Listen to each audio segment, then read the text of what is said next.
तो मेरे प्यारे साथियों, आरआरबी ग्रुप डी एग्जाम 2025, 26 और 27 दिसंबर के कुछ मैथ्स और रीजनिंग के क्वेश्चंस आए हैं जो कि 100% एक्यूरेट और ऑथेंटिक्स हैं। तो चलिए अब देख लेते हैं कि क्या क्या क्वेश्चंस पूछे जा रहे हैं। तो मेरे प्यारे साथियों, पहला क्वेश्चन पूछा है, खाली टंकी को भरने के लिए दो पाइप लगे हैं, एक पाइप है एक्स और दूसरा पाइप है वाई। मेरे प्यारे साथियों, पाइप एक्स अकेले 10 घंटों में खाली टंकी के 2/3 जो भाग है उसको भर सकता है, और पाइप वाई जो है वो अकेले 5 घंटों में खाली टंकी का 1/6 भाग भर सकता है। तो दोनों पाइप को जब एक साथ खोल दिया जाएगा तो टंकी को कितना देर में भर जाएगा, ये क्वेश्चन पूछा था। तो चलिए यहाँ से निकाल लेते हैं। देखिए एक्स जो है, अगर एक्स पाइप को 10 घंटों के लिए चालू किया जाए तो पाइप जो है टंकी का 2/3 भाग भर देगा। इसका मतलब कि अगर यहाँ से क्रॉस में काटेंगे तो 5 और पंतियाई 15 घंटा लगेंगे, ठीक है। और वहीं पे वाई है एक टंकी, वाई को अगर मेरे प्यारे साथियों 5 घंटों के लिए खोला जाए तो 5 घंटों में टंकी का 1/6 भाग भर देगा, यानी क्रॉस में गुना कीजिएगा तो 30 आ जाएगा। अब एक्स और वाई को दोनों को एक साथ मेरे प्यारे साथियों अगर खोल दिया जाए तो सबसे पहले तो हम इसकी क्षमता निकाल लेंगे कि आखिर टंकी कितना लीटर का है। तो 15 और 30 का एलसीएम 30 हो जाएगा। यहाँ पे एक एक घंटा के लिए इसका इफिशियंसी एक तरह से बोल सकते हैं कि 1 घंटा में कितना लीटर भरेगा एक्स वाला पाइप, तो 2 लीटर भरेगा, ठीक है। और वहीं पे अगर मेरे प्यारे साथियों वाई के बात की जाए तो वाई जो है 1 घंटा में 1 लीटर भरेगा, दोनों को मिला करके 1 घंटा में 3 लीटर भरेगा। अब चलिए, अब टोटल जो क्षमता है उस टंकी का 30, अब उसमें दोनों 1 घंटा में कितना लीटर पानी भरता है उससे भाग दे दीजिए। 10 बार में खत्म हो गया, 10 तिया 30, और यहीं पे 10 घंटा आपका समय आ गया। ऑप्शन नंबर ए अगर आप लगाए होंगे तो सही होगा, ठीक है। उसके बाद मेरे प्यारे साथियों देखिए, एक क्वेश्चन क्या पूछा गया था। एक क्वेश्चन आया था, ए और बी, जी हाँ, ए और बी एक काम को 6 दिनों में पूरा करते हैं। यदि बी अकेला उस काम को 9 दिनों में पूरा कर सकता है तो ए अकेला उस काम के 2/3 भाग को कितने देर में पूरा करेगा या कितने दिन में पूरा करेगा। तो देखिए यहाँ पे ए और बी दो व्यक्ति हैं और दोनों मिलकर के 6 दिनों में काम को करते हैं, जबकि बी अकेला उस काम को मेरे प्यारे साथियों 9 दिनों में पूरा करता है। तो पूछा है कि ए जो है ना, ए काम का 2/3 भाग कितने दिनों में पूरा करेगा। सबसे पहले तो आपको निकालना होगा कि टोटल वर्क है कितना, यानी इन दोनों के पास कुल काम कितना है। तो 6 और 9 का एलसीएम हो जाएगा कितना, 18 हो जाएगा। अब उसके बाद हमको इफिशियंसी निकालना है, मतलब ए और बी जब एक साथ काम करने जाएंगे तो एक दिन में कितने काम करेंगे। तो टोटल जो वर्क है उससे भाग दे दीजिए 6 से टोटल वर्क में, तो 3 मतलब एक दिन में 3 काम करेंगे। वहीं पे बी का एफिशिएंसी पूछेगा तो 9 दूनी 18, मतलब एक दिन में 2 काम करेंगे। मेरे प्यारे साथियों, आप सोच सकते हैं जब ए और बी को एक साथ भेजा जाता है तो एक दिन में 3 काम करते हैं। वहीं पे बी का क्षमता है कि एक दिन में 2 काम करेगा, इसका मतलब ए एक दिन में 1 काम कर रहा होगा। अब जो भी टोटल वर्क है उसका 2/3 मेरे प्यारे साथियों, 2/3, 2/3 मतलब 2/3, तो कितने दिनों में, तो 76 18 और 6 दूनी 12, 12 दिन लगेंगे आपके। ऑप्शन नंबर सी आपका राइट आंसर हो जाएगा, 12 डेज में कंप्लीट कर देगा। उसके बाद मेरे प्यारे साथियों देखिए, एक क्वेश्चन क्या पूछा गया था। एक क्वेश्चन देख सकते हैं क्या क्वेश्चन आया था। एक क्वेश्चन मेरे प्यारे साथियों आया था, 1/50 4/20 का कितना प्रतिशत है। तो आप एक ट्रिक जानते हैं कि जिसमें का, से, पर ये सब लगा हुआ रहेगा उसको हम लोग नीचे रखते हैं, बाकी को हम लोग ऊपर रखते हैं। तो 150 है तो 150 को हम लोग ऊपर रख रहे हैं, ठीक है। अब देखिए किस में का लगा हुआ है, तो 4/20 में, 4/20 को हम लोग नीचे रख रहे हैं। अब आप समझ सकते हैं कि ये जो है भिन्न में है, यानी फ्रैक्शन में है, और फ्रैक्शन को हम लोगों को परसेंटेज में बदलना है तो 100 से मल्टीप्लाई करना होगा।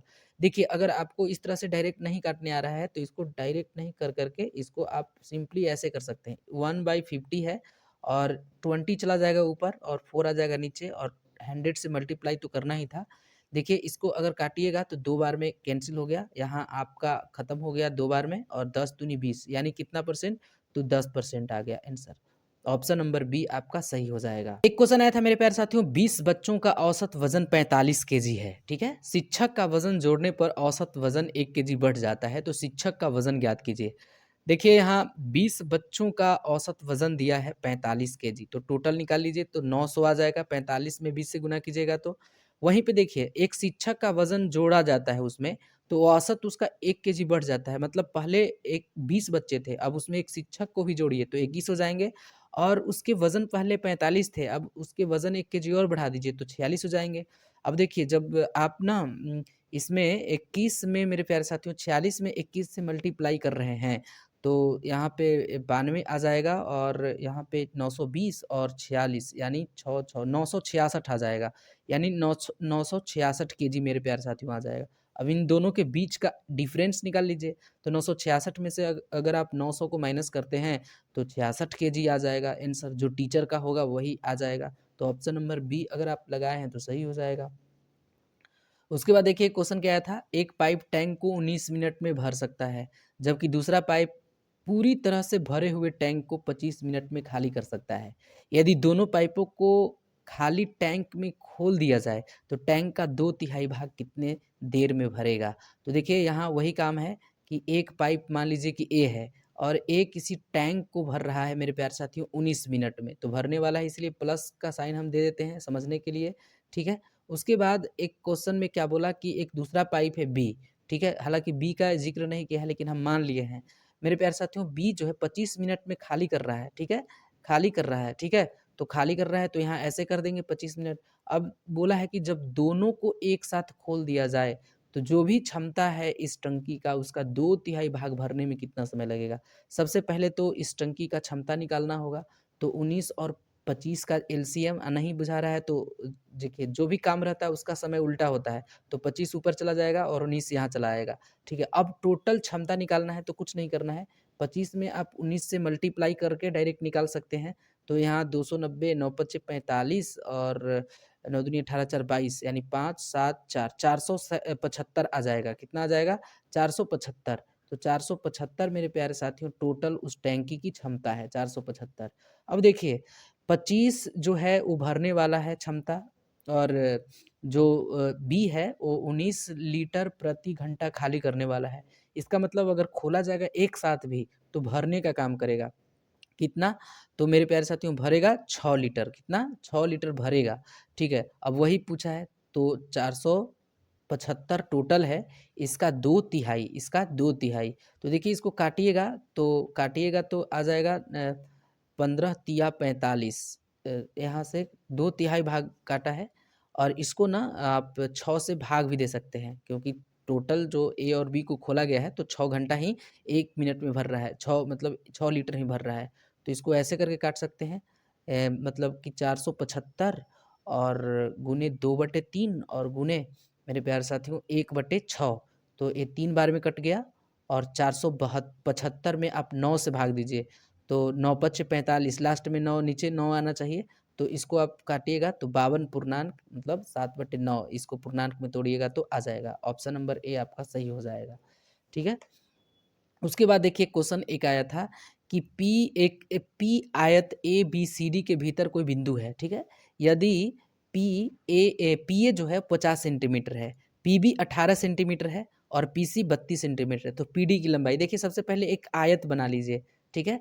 आयत बना लीजिए, मान लीजिए कि ए आयत है, ठीक है, ए आयत है मेरे प्यारे साथियों, हालांकि वर्ग जैसा लग रहा है। चलिए इसका नाम ए रख दीजिए, इसका नाम बी रख दीजिए, इसका नाम सी रख दीजिए और इसका नाम डी रख दीजिए। इसके बीच में एक बिंदु है जिसका नाम रखा है पी। अब यहाँ इसके विकर्ण हो जाएँगे, ठीक है? विकर्ण चलिए विकर्ण कर दीजिए, ठीक है? ये पी बिंदु है, ठीक है? बोला कि पीए 50 सेंटीमीटर है, चलिए पीए यहाँ से यहाँ तक 50 सेंटीमीटर है, ठीक है? पीबी 18 सेंटीमीटर है, पीबी यहाँ से यहाँ तक 18 सेंटीमीटर है, ठीक है? पीसी 32 सेंटीमीटर है, पीसी 32 सेंटीमीटर है और पीडी की लंबाई पूछा है, पीडी की लंबाई। तो देखिए इसको कुछ नहीं करना है, यहाँ सिंपल है पीए का स्क्वायर कर दीजिए, ठीक है? और प्लस में पीसी का स्क्वायर कर दीजिए, ठीक है? और इज इक्वल टू पीबी का स्क्वायर कर दीजिए और प्लस में पीडी का स्क्वायर कर दीजिए। इसको इस तरफ भी रख सकते थे, कोई दिक्कत नहीं है। पीए का कितना है 50 है तो इसका स्क्वायर कर देंगे। पीसी का कितना है 32 है तो इसका स्क्वायर कर देंगे इज इक्वल टू पीबी का कितना है, पीबी का कितना है मेरे प्यारे साथियों, पीबी का 18 है तो इसको यहाँ कर दीजिए। प्लस पीडी का मान निकालना है तो पीडी का मान निकल जाएगा। यहाँ देखिए ये 2500 हो जाएगा और 32 का 1024 हो जाएगा, ठीक है। और 18 का मेरे प्यारे साथियों कितना हो जाएगा 324 हो जाएगा, ठीक है। और प्लस पीडी का हमको निकालना है स्क्वायर। तो देखिए इसको से माइनस हो जाएगा तो कितना बचेगा 700 यानी 3200 हो जाएगा। कितना 3200 बचेगा। अब कितना बचेगा? 3200। और पीडी का स्क्वायर इज इक्वल टू 3200। इसका मतलब अगर आप स्क्वायर हटाते हैं तो पीडी बचेगा और इधर अंडर रूट बचेगा 3200। तो देखिए यहाँ पे 40√2 आना चाहिए, 40√2। तो अब 4×4 = 16 यानी 40 और रूट में 2, तो 40√2 ऑप्शन नंबर बी आपका सही हो जाएगा। एक क्वेश्चन आया था, एक पुलिसकर्मी एक चोर का पीछा करता है जो 500 मीटर आगे है, ठीक है। चोर की 18 किलोमीटर प्रति घंटा चाल है और पुलिसकर्मी की चाल 36 किलोमीटर प्रति घंटा है। तो पुलिसकर्मी द्वारा चोर को पकड़ने में लगने वाला समय क्या है? देखिए, मान लीजिए कि मेरे प्यारे साथियों, यहाँ से एक चोर भाग रहा है और टोटल जो डिस्टेंस है चोर और पुलिस के बीच में वो 500 मीटर है। कितना है? 500 मीटर, सॉरी 500 किलोमीटर है, ठीक है। उसके बाद मेरे प्यारे साथियों क्या बोला है? उसके बाद बोला कि चोर का जो स्पीड है, चोर का स्पीड मेरे प्यारे साथियों 36 नहीं 18 किलोमीटर प्रति घंटा है। चोर का स्पीड 18 किलोमीटर प्रति घंटा है और वहीं पे पुलिस जो है 36 किलोमीटर प्रति घंटा की रफ्तार से भाग रहा है, 36 किलोमीटर प्रति घंटा की रफ्तार से। अब बताइए, दोनों एक ही डायरेक्शन में भाग रहे हैं, तो एक फार्मूला होता है ना, D = ST, यानी distance is equal to speed into time होता है। तो डिस्टेंस तो यहाँ 500 है, ठीक है। उसके बाद देख सकते हैं, हालांकि ये मीटर में है तो मीटर में ही रहने दीजिए, जो डिस्टेंस है वो मीटर में है तो मीटर में ही इसको रहने दीजिए। उसके बाद क्या है बोला है कि जो स्पीड है तो रिलेटिव स्पीड होगा, क्योंकि जब दोनों एक ही साइड में चलेंगे, एक ही दिशा में, तो 1/5 मतलब उसके स्पीड को घट जाता है। तो 36 किलोमीटर मेरे प्यारे साथियों पुलिस का स्पीड है और 18 किलोमीटर जो है वो चोर का स्पीड है। तो दोनों एक ही साइड में चल रहे हैं, एक ही दिशा में भाग रहे हैं, इसीलिए दोनों के स्पीड को क्या करेंगे? घटाएंगे, तो यहाँ से टाइम निकलेगा। अब देखिए 500 इज इक्वल टू 18 किलोमीटर प्रति घंटा बचेगा, क्योंकि 36 किलोमीटर प्रति घंटा पुलिस का स्पीड और 18 किलोमीटर प्रति घंटा चोर का स्पीड, तो रिलेटिव स्पीड क्या हो जाएंगे? 18 किलोमीटर ही बचेंगे। अभी किलोमीटर प्रति घंटा है, मीटर प्रति सेकंड में बदलने के लिए 5/18 से गुना कर दो, तो 18 से 18 खत्म हो गया, 5 से 5 खत्म हो गया, तो टाइम कितने बच गए? टाइम बच गए 100 सेकेंड। तो ऑप्शन नंबर ए में आपका सही हो जाएगा, 100 सेकेंड। उसके बाद देखिए, एक क्वेश्चन आया था, एक वस्तु को उसके अंकित मूल्य के 66% पर बेचकर एक व्यापारी 10% का लाभ कमाता है, ठीक है। यदि वह वस्तु को उसके अंकित मूल्य के 80% पर बेचता तो उसका लाभ प्रतिशत क्या होगा? देखिए, यहाँ पे हमको मार्केट प्राइस भी पता नहीं है, यानी अंकित मूल्य भी हमको पता नहीं है, और अंकित मूल्य मान लीजिए कि 100 होगा उसका, ठीक है। तो अंकित मूल्य के मेरे प्यारे साथियों 66% पर बोल, जो भी अंकित मूल्य है, तो अंकित मूल्य 100 माने हैं, तो इसका 66% मतलब 66 रुपया में बेच रहा है, तो सेलिंग प्राइस हो गया उसका 66 रुपया। अब बताइए, उसके बाद क्रैमुल भी हमको पता नहीं है कि कॉस्ट प्राइस क्या है। तो बताइए, उसके बाद बोल रहा है कि 10% लाभ कमाता है, अगर 66 मतलब जो भी उसका मार्केट प्राइस है उस पे अगर 66% लेके बेचता है, फिर भी वो 10% का लाभ कमाता है। इसका मतलब कि 110 बराबर 110 में बेच रहा होगा लाभ कमा के, तो 66 के बराबर होगा। विक्रय मूल्य के बराबर होता है, तो यहाँ क्रैमुल का मान निकालेंगे तो 100% निकालेंगे, तो 10 से 10 6 यानी 60 आ जाएगा, यानी सीपी कितना आ जाएगा? 60 रुपया आ जाएगा। उसके बाद बोला, यदि वह वस्तु को उसके अंकित मूल्य के 80% बेचता है, मतलब 80% बेच दो अंकित मूल्य का, तो 100% अंकित मूल्य है, तो इसका 80% मतलब 80/100 80 कितना हो जाएगा? 80 हो जाएगा। अब बताइए, बेच रहा है कितना में मेरे प्यारे साथियों? 80 में बेच रहा है, और खरीदा था कितना में? 60 में। इसका मतलब अगर कोई 60 का सामान 80 में बेचिएगा तो 20% का प्रॉफिट होगा, और किससे हो रहा है? तो कॉस्ट प्राइस यानी जो क्रैमुल है उससे हो रहा है। तो क्रैमुल को नीचे रखते हैं और परसेंटेज में लाने के लिए 100 से मल्टीप्लाई, 20×60 यानी 100/3 आ जाएगा, तो 33.1/3 आपका राइट आंसर हो जाएगा। ऑप्शन नंबर ए आपका सही हो जाएगा। उसके बाद देखिए, एक क्वेश्चन आया था, रमन अपनी आय का 75% खर्च करता है, ठीक है। उसकी आय में 25% की वृद्धि होती है और वह अपने व्यय में 10% की वृद्धि करता है। उसकी बचत में कितने प्रतिशत की वृद्धि हुई? देखिए, यहाँ रमन की आय जो मेरे प्यारे साथियों, रमन की आय मान लीजिए कि आपका आय जो है वो 100 है, ठीक है। खर्च किया है 75, खर्च कितना किया है? 75, तो 75% मतलब 100 का 75%, 75 खर्च किया है, तो बचत कितना किया होगा? बचत किया होगा मेरे प्यारे साथियों 25 बचत किया होगा। अब एक नया कंडीशन जोड़ा है, कंडीशन क्या है? वो अपने जो आय है उसमें 25% की वृद्धि करता है, यानी नया जो इनकम आएगा, नया जो आय आएगा वो 125 हो जाएगा, ठीक है। अब बताइए, और व्यय में 10% की वृद्धि करता है। व्यय में मतलब कि खर्च में वो क्या करता है? खर्च में 10% की वृद्धि करता है। मतलब कि 75 का 10% वृद्धि कर दो, तो मेरे प्यारे साथियों कितना आएगा? 15 पचे 75 और 5 दूनी 10, 11 में 15 से गुणा करोगे तो 165/2 यानी ₹82.5 हो जाएगा। कितना हो जाएगा? 82.5। तो बचत कितना होगा? खर्च अगर कर रहा है 125 में से मेरे प्यारे साथियों, 125 में से अगर वो 82 ₹82.5 खर्च कर रहा है, इसका मतलब कि ₹42.5 बच रहा होगा, बचत हो रहा होगा, ₹42.5 बचत हो रहा होगा। तो बचत का वही पूछा है, बचत का क्या होगा भाई परसेंटेज? तो इन दोनों का आप निकाल सकते हैं, ठीक है? अब यहाँ से जो भी आएगा आपका मान आप निकाल करके इसको कमेंट्स करके बता दीजिएगा। एक क्वेश्चन आया था, एक घनाभ के संपूर्ण पृष्ठीय क्षेत्रफल कितना है मेरे प्यारे साथियों? तो 108 मीटर मीटर है। तो घनाभ की ऊंचाई ज्ञात कीजिए जिसकी लंबाई 6 मीटर है और चौड़ाई 3 मीटर है। तो देखिए संपूर्ण पृष्ठ का क्षेत्रफल दिया है, और संपूर्ण पृष्ठ का क्षेत्रफल आप सभी लोग जानते हैं क्या होता है। तो घनाभ के संपूर्ण पृष्ठ का क्षेत्रफल क्या होता है?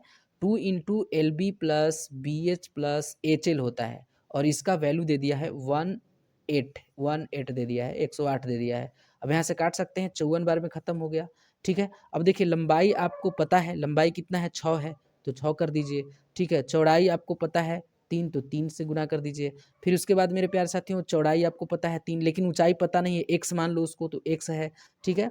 प्लस चौड़ाई है x और लंबाई है 6, तो देख सकते हैं यहाँ 54 है बराबर में 76 18 और 6 और 3 9x हो जाएगा 54, ठीक है। अब उसके बाद क्या करो कि 9x इज इक्वल टू 54 है और इधर -18 हो जाएगा। इसका मतलब कि 36 बचेगा। कितना बचेगा? 54 में से 18 तो 36 बचेगा। इसको काट दीजिए 4 बार में, तो x का वैल्यू आ जाएगा, और x का वैल्यू मतलब हाइट आ जाएगा, और हाइट कितना आ गया? 4 मीटर आ गया। ऑप्शन नंबर ए आपका सही हो जाएगा।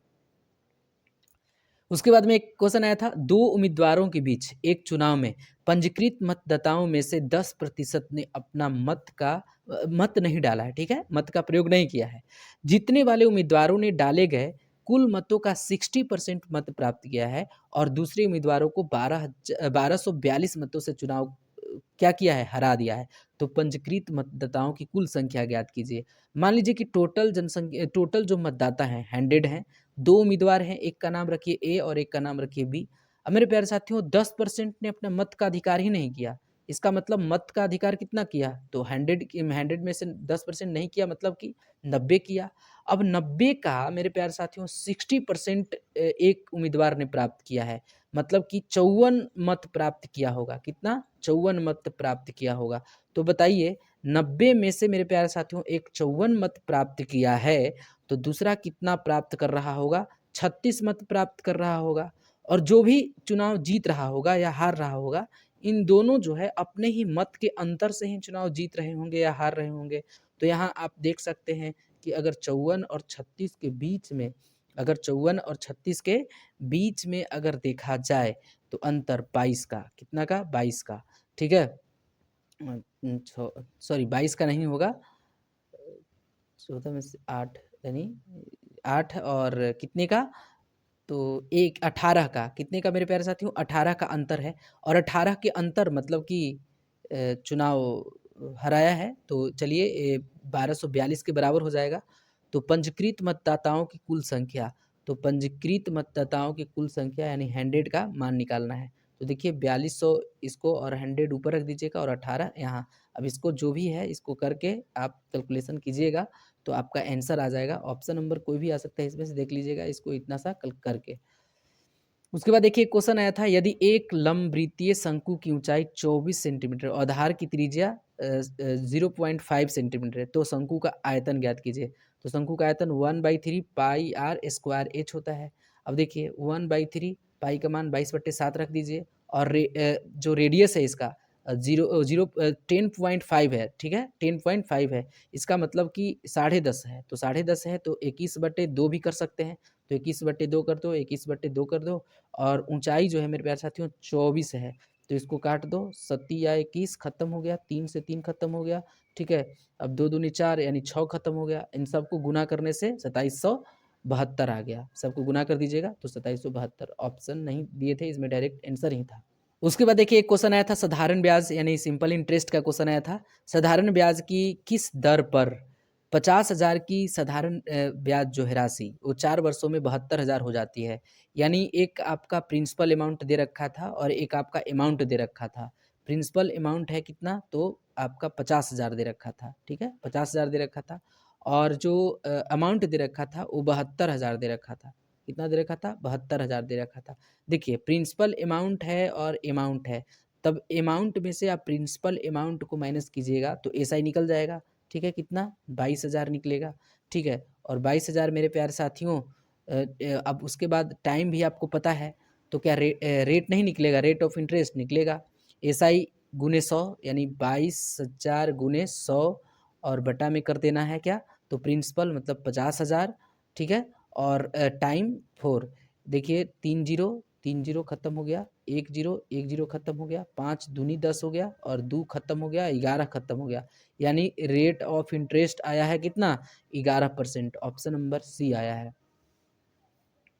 उसके बाद देखिए एक क्वेश्चन क्या आया था, एक प्रत्येक 216 घन सेंटीमीटर आयतन वाले 4 घनों को एक सिरे से, ठीक है, एक सिरे से दूसरे सिरे तक जोड़कर एक नया ठोस बनाया जाता है। तो नए ठोस का पृष्ठीय क्षेत्रफल ज्ञात कीजिए। तो यानी प्रत्येक घन से आयतन वाले 4, तो इसका आयतन, इसको तो सिंपल है, बना सकते हैं, ठीक है।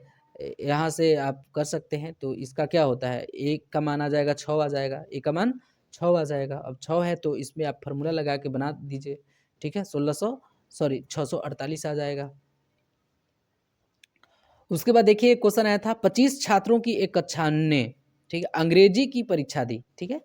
25 छात्रों के औसत प्राप्तांक 80 थे, अन्य छात्रों के औसत प्राप्तांक 60 थे, तो पूरी कक्षा का औसत प्राप्तांक बताइए। देखिए टोटल 25 थे, जिसमें से 15 का जो दिया है वो 80 दिया है, तो कितना हो जाएगा, 15 अठी 20 से यानी 1200 हो जाएगा।